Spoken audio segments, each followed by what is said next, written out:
अस्सलाम वालेकुम स्टूडेंट।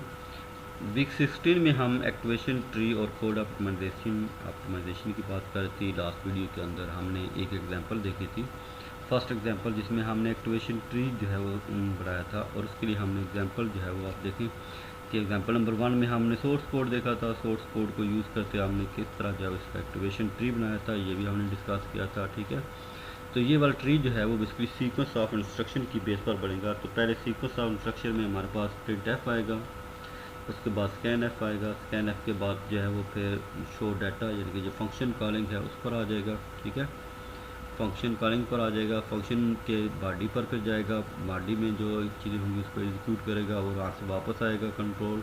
ठीक है, फिर उस जहाँ से फंक्शन कॉल हुआ था उससे नेक्स्ट कौन सी लाइन थी वो प्रिंट एफ की थी, वो फिर दोबारा प्रिंट एफ की एग्जीक्यूट करेगा और उसके बाद फिर ये कोड ख़त्म हो जाएगा। ठीक है, तो ये लास्ट ये वाली जो प्रिंट एफ की स्टेटमेंट है ये सबसे लास्ट में एग्जीक्यूट होगी। एग्जाम्पल नंबर 2 में देखें कि हमारे पास एक जो कोड गिवन है वो बेसिकली रिकर्सिव वाला है। रिकर्सिव फंक्शन यहाँ पर है कि हमारे पास जो फैक्ट है ये यहाँ पर रिकर्सिवली कॉल हो रहा है। ठीक है, तो जब तक जो है वो n की वैल्यू लेस दैन या इक्वल टू 1 नहीं हो जाती तब तक ये फंक्शन जो है वो एग्जीक्यूट होता रहेगा। ठीक है, अब इसमें हमने सपोज किया कि अगर हम n की वैल्यू 4 रखें तो हमारे पास फैक्टोरियल 4 बन जाएगा। तो n की वैल्यू जब 4 होगी ये क्या बन जाएगा, फैक्ट 4 बन जाएगा। ठीक है, तो फैक्ट 4 बनेगा। अब इसमें यहाँ पर ये रिकर्सिवली कॉल होता रहेगा। कब तक कॉल होगा, जब तक n की वैल्यू 1 नहीं हो जाती। ठीक है, तो यहाँ पर n की वैल्यू 4 है तो फर्स्ट कंडीशन फॉल्स हो जाएगी, तो सेकंड कंडीशन पर आ जाएगा, तो यहाँ से फैक्ट 3 कॉल होगा फिर ना, तो फैक्ट 3 पर चला जाएगा।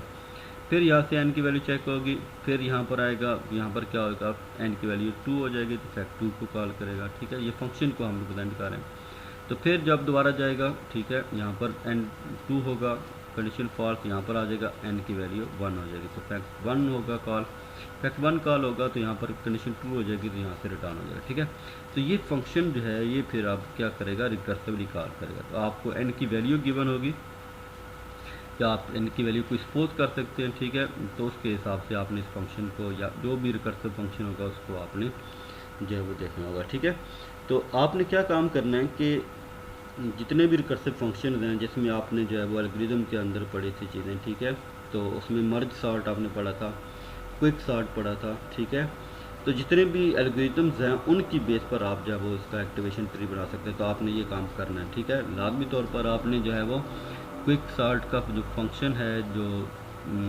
सोर्स कोड है, उसमें कोई वैल्यूज़ जो है वो इंटर करके वो उसको आपने एक्टिवेशन ट्री में जो है वो लिखना होगा। या मर्ज सॉर्ट जो है उसका जो कोड है उसको देखते हुए उसमें जो इनपुट बनती होगी वो अपने इनपुट देनी है। ठीक है, और उसके अगेंस्ट आपने जो है वो लाजमी से ट्री बना लेना है। ठीक है, अब नेक्स्ट में है कोड ऑप्टिमाइजेशन। कोड ऑप्टिमाइजेशन आपको पहले भी पता है। कोड ऑप्टिमाइजेशन होती क्या है कि आपके पास जो गिवन कोड होता है उसको आप ऑप्टिमाइज करते हैं ताकि आप जो सिस्टम की परफॉर्मेंस इंक्रीज हो सके। ठीक है, the code optimization in the synthesis phase in the program transformation technique which tries to improve the intermediate code by making it consume fewer resources। यानी कि आप इंटरमीडिएट कोड में कुछ ऐसी चेंजेस करें कि वो रिसोर्सेज को कम यूज़ करें, जिस तरह CPU है, मेमोरी है, so that faster running machine code will result, ताकि आपका कोड जो है वो फास्ट हो जाए, यानी कि मशीन फास्टली काम करे। ठीक है, ऑब्जेक्टिव्स क्या होंगे, the optimization must be correct,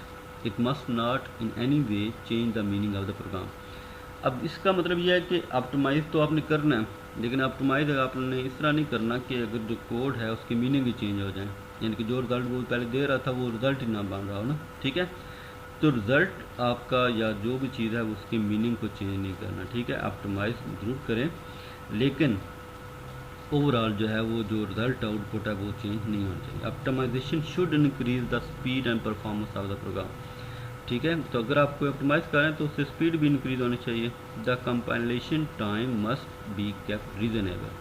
compile time जो है वो रीजनेबल होना चाहिए। Optimization process should not delay the overall compiling process. तो ऑप्टिमाइज में कुछ इस तरह के काम नहीं करने कि वो कंपाइल टाइम ही जो है उसका बहुत ज़्यादा फिर बन जाए ना। ठीक है, तो बेसिकली जो है वो कंपाइल टाइम को रिड्यूस करना है।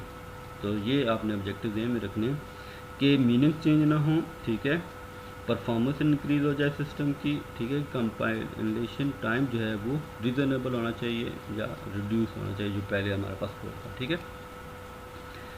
व्हेन टू ऑप्टिमाइज, कब ऑप्टिमाइज करना है? Optimization of a code is often perform at the end of the development stage since it reduces readability and adds code that is use to increase the performance. तो at the end जो है development के लिए code optimise किया जा सकता है। पहले हमें जो है वो एक्चुअल आउटपुट जो आपको पता होना चाहिए, ये पहले जो काम करना था वो हो जाना चाहिए, ठीक है, जिस तरह भी होता है, लेकिन उसको बाद में फिर आप जो है वो ऑप्टिमाइज कर सकते हैं ताकि जो है वो फास्टली वाला काम हो सके, ठीक है, और सोर्सेज भी काम लाते हैं। Why optimise?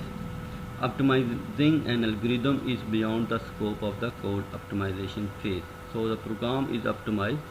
It may involve reducing the size of the code. So optimization है, यानी कि size of code जो है वो कम हो सकता है। किस में हेल्प कर सकता है? Reduce the space consumed, space कम हो सकती है, and increase the speed of compilation, और compilation speed जो है increase हो सकती है। Manually analyzing data sets involves a lot of time, hence we make, अब अगर मैनुअली करना शुरू हो जाएंगे तो टाइम बहुत लगेगा। hence we make use of software like Tableau for data analysis. Similarly, manually performing the optimization is also tedious and is better done using code optimizer. तो मैनुअली जो है वो कोड को ऑप्टिमाइज करने में बहुत सारा टाइम लगेगा, तो इससे बेहतर है कि आप कोई सॉफ्टवेयर यूज़ कर लें, ठीक है, जिससे जो है वो काम इजी हो जाए, ठीक है। ऑप्टिमाइजेशन जो है वो an optimizing code often promotes reusability. तो ऑप्टिमाइजिंग जो कोड होगा या ऑप्टिमाइज कोड होगा उसको आप फिर रीयूज भी कर सकते हैं, ठीक है। तो वीक 16 में जो है वो हमने देखा कि जो एक्टिवेशन ट्री है उसकी दो एग्जांपल हमने डिस्कस की थी, ठीक है। तो आपने ये लाजमी, मैंने ये भी साथ बात की है कि आपने लाजमी जो है वो मर्ज सॉर्ट, क्विक सॉर्ट या इस तरह के जितने भी एल्गोरिदम हैं जो रिकर्सिवली परफॉर्म करते हैं, उन रिकर्सिव एल्गोस को इनपुट खुद से देकर उसका ट्री बनाने की कोशिश करें। नेट पर भी आपको मिल जाएंगी एग्जाम्पल, तो आप इजीली जो है वो काम कर सकते हैं, ठीक है। थैंक यू, अल्लाह हाफिज़।